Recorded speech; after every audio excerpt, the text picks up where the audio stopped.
जन्माष्टमी का इतिहास।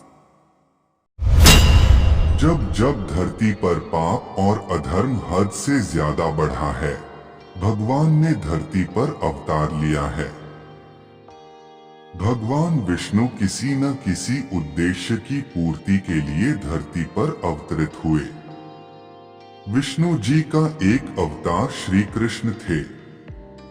मथुरा की राजकुमारी देवकी और वासुदेव की 8वीं संतान के रूप में जन्मे कान्हा का बचपन गोकुल में माता यशोदा की गोद में बीता। राजा कंस से बचाने के लिए वासुदेव ने कान्हा के जन्म के बाद ही उन्हें अपने चचेरे भाई नंद बाबा और यशोदा को दे दिया था। श्री कृष्ण ने अपने जन्म से लेकर जीवन के हर पड़ाव पर चमत्कार दिखाए। श्री कृष्ण के जीवन से जुड़े कई किस्से हैं जो मानव समाज को सीख देते हैं। अधर्म और पाप के खिलाफ सही मार्गदर्शन करते हैं। उनके जन्म दिवस को उत्सव की तरह हर साल भक्त मनाते हैं। कृष्ण जन्माष्टमी का पर्व इस साल 6 सितंबर या 7 सितंबर को मनाया जा रहा है। इस मौके पर जानिए कृष्ण जन्माष्टमी का इतिहास और महत्व। भारत में कृष्ण जन्माष्टमी का त्योहार बहुत ही धूमधाम और श्रद्धा भाव के साथ मनाया जाता है। हिंदू धर्म में मान्यता है कि भाई कंस के अत्याचार को कारागार में रह सह रही बहन देवकी ने भाद्रपद के कृष्ण पक्ष की अष्टमी तिथि को अपनी 8वीं संतान के रूप में श्री कृष्ण को जन्म दिया था।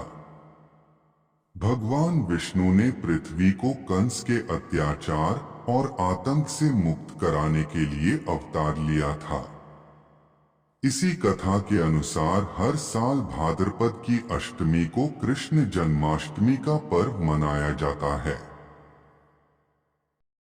पुराणों के मुताबिक श्री कृष्ण त्रिदेवों में से एक भगवान विष्णु के अवतार हैं।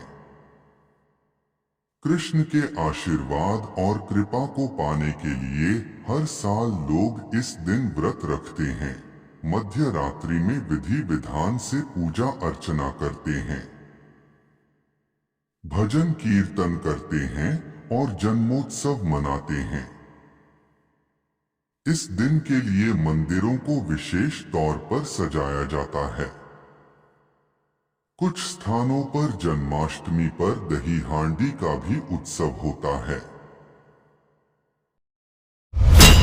कैसे मनाते हैं कृष्ण जन्माष्टमी?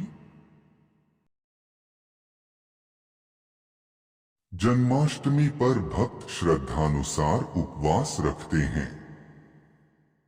भगवान श्री कृष्ण की विशेष पूजा अर्चना की जाती है।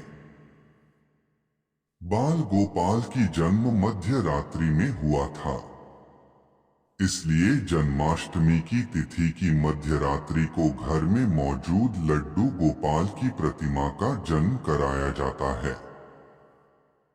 फिर उन्हें स्नान कराकर सुंदर वस्त्र धारण कराए जाते हैं।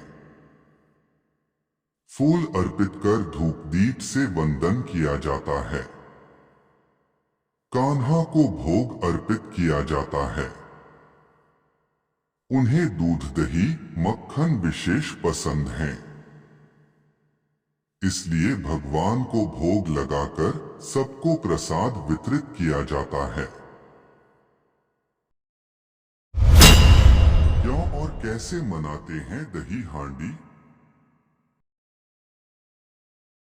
कुछ जगहों पर जन्माष्टमी के दिन दही हांडी का आयोजन होता है।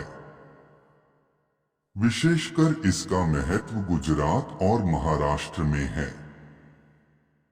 दही हांडी का इतिहास बहुत दिलचस्प है। बालपन में कान्हा बहुत नटखट थे। वह पूरे गांव में अपनी शरारतों के लिए प्रसिद्ध थे। कन्हैया को माखन, दही और दही बहुत प्रिय था। उन्हें माखन इतना प्रिय था कि वह अपने सखाओं के साथ मिलकर गांव के लोगों के घर का माखन चोरी करके खा जाते थे। कान्हा से माखन बचाने के लिए महिलाएं माखन की मटकी को ऊंचाई पर लटका दिया करती, लेकिन बाल गोपाल अपने सखाओं के साथ मिलकर एक पिरामिड बनाकर उसके जरिए ऊंचाई पर लटकी मटकी से माखन चोरी कर लेते। कृष्ण के इन्हीं शरारतों को याद करने के लिए जन्माष्टमी में माखन की मटकी को ऊंचाई पर टांग दिया जाता है। लड़के नाचते गाते पिरामिड बनाते हुए मटकी तक पहुंचकर उसे फोड़ देते हैं। इसे दही हांडी कहते हैं। जो लड़का ऊपर तक जाता है उसे गोविंदा कहा जाता है।